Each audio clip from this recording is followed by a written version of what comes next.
अमीर का बच्चा योग्य हो जाएगा क्योंकि उसे सुविधाएं मिलेंगी, सुविधाएं मिलने से योग्य हुआ, योग्य होगा तो अच्छा काम कर लेगा, इस वजह से उसकी इनकम ज्यादा होगी, इनकम ज्यादा होगी तो फिर से अमीर हो जाएगा। और इसलिए अमीर घरों में अमीरी का दुष्चक्र बना रहेगा। वो उसको दुष्चक्र नहीं कहेंगे, वो इसको अच्छा चक्र कहेंगे, लेकिन एक सामान्य बात।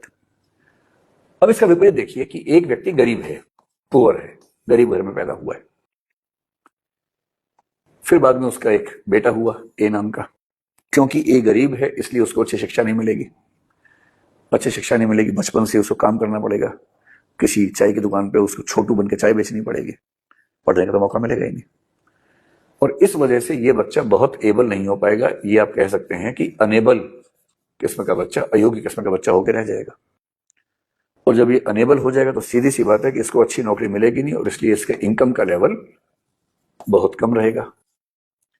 जब इनकम का लेवल कम रहेगा तो ये जिंदगी भर गरीब रहेगा, और फिर ये गरीब रहेगा, फिर इसका बच्चा वो गरीब, उसका बच्चा फिर वो गरीब होगा।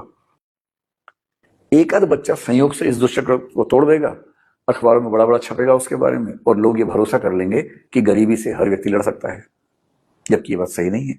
गरीबी से लाखों में, हजारों में एक आध व्यक्ति लड़ पाता है, कुछ ही व्यक्ति लड़ पाते हैं।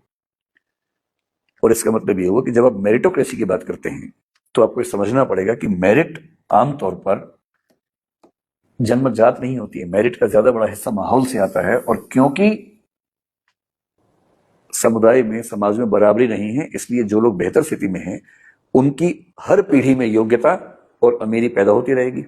और मेरिटोक्रेसी के नाम पर दरअसल जो प्लूटोक्रेसी होती है, जो समाज के अमीर लोग हैं उनका शासन होता है, वो पीढ़ी दर पीढ़ी चलता रहता है, और गरीब लोगों को या पिछड़े व्यक्तियों को अयोग्य कह कहकर हर पीढ़ी में हम खारिज करते रहते हैं। इसलिए मेरिटोक्रेसी दरअसल मेरिटोक्रेसी ना होकर के प्लूटोक्रेसी है, अमीरों का साम्राज्य है। क्योंकि उनको सुविधाएं मिलती हैं इसलिए वो ज्यादा योग्य अपने आप को साबित कर लेते हैं।